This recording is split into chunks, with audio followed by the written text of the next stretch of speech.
शुभ अपराह्न बच्चों, आज हम लोग एक नया पाठ प्रारंभ करेंगे जिसका शीर्षक है मेरी किताब। मेरी किताब नामक पाठ में एक छोटी सी लड़की बीरू का वर्णन है जो अपने मौसी के घर जाती है और वहाँ उसे ढेर सारी किताबें देखने को मिलती है। इसके बाद क्या होता है, इसका रोचक वर्णन इस कहानी में किया गया है। कहानी इस प्रकार है। माँ ने बीरू को एक संदेश देकर अपनी बहन के पास भेजा। मौसी ने बीरू को प्यार से अंदर बुलाया और बैठक में ले गई। बैठक में पहुंचकर बीरू हैरान रह गई। वहां नीचे से ऊपर तक किताबों से भरे खानों वाली 2 लंबी दीवारें थीं। वह आंखें फाड़े देखती रही। उसने मौसी से पूछा, क्या आपके पास बच्चों के लिए भी किताबें हैं? मौसी ने कहा,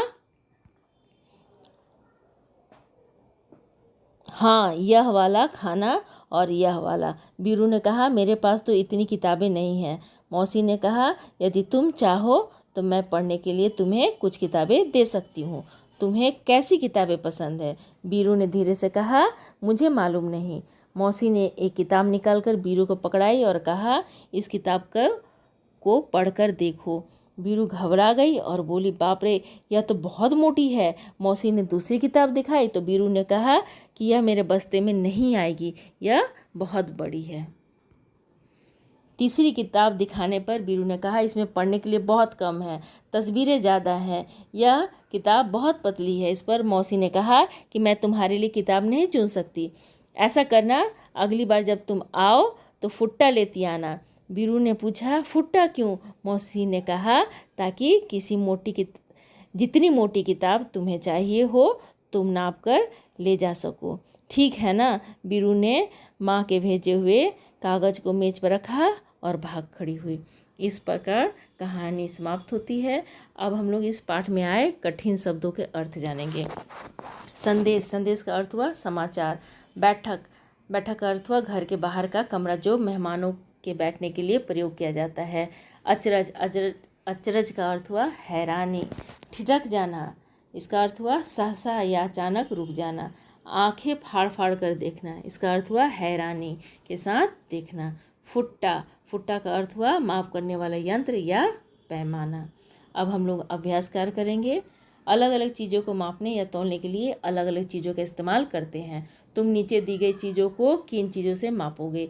यहाँ चित्र में कुछ चीज़ें दी गई हुई हैं और अलग अलग चीज़ों को मापने का पैमाना अलग अलग होता है।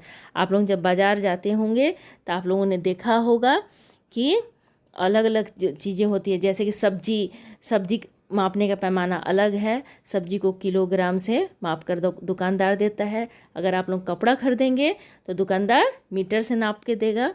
अगर आप तरल पदार्थ खरीदते हैं, अगर आप सरसों का तेल खरीद रहे हैं तो आपको दुकानदार लीटर से माप कर देता है। तो यहाँ कुछ चीज़ों के नाम दिए गए हैं और उनको कैसे मापेंगे वो हम जानेंगे। कपड़ा को अगर मापना होगा तो हम कैसे मापेंगे? मीटर से। कपड़े को हम लोग मीटर से मापते हैं। इसी प्रकार आम को अगर मापना होगा, वजन करना होगा तो हम लोग किलोग्राम से मापेंगे। मेज को अगर मापना होगा तो सेंटीमीटर से मापते हैं। कागज़ को भी सेंटीमीटर से मापते हैं। इसी प्रकार अगर पानी को मापना हो तो हम लोग लीटर से मापते हैं। यहाँ कुछ चीज़ें दी गई हैं, उन चीज़ों को हम लोग कैसे मापेंगे उनके चित्र दिए गए हैं। जैसे आलू को अगर हम लोग बाज़ार में खरीदने जाते हैं तो दुकानदार हमें तराजू से वज़न करके देता है या फिर वज़न करने वाली मशीन पर तौल कर देता है। तो आलू को जब हम लोग खरीदेंगे तो आलू हमें वज़न करने वाली मशीन पर तौल कर हम लोग खरीदते हैं। अगर कागज़ को मापना होगा तो हम लोग फुट्टा से मापेंगे। कपड़े को अगर मापना होगा तो इंच टेप से मापेंगे। दूध जब हम लोग खरीदते हैं तो ग्वाला हमें लीटर से माप कर देता है।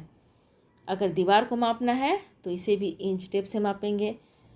मिठाई जब हम खरीदने जाते हैं दुकान में तो दुकानदार हमें वज़न करने वाली मशीन पर तौल कर देता है। पढ़ो, समझो और याद करो। तो यहाँ अनेक शब्दों के लिए एक शब्द दिए गए हैं। इसे आप लोग पढ़ेंगे, समझेंगे एवं याद करेंगे। जैसे जहाँ बहुत सारी किताबें रखते हैं उस स्थान को पुस्तकालय कहते हैं।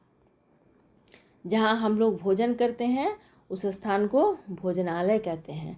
जहाँ पढ़ने जाते हैं उस स्थान को विद्यालय कहते हैं।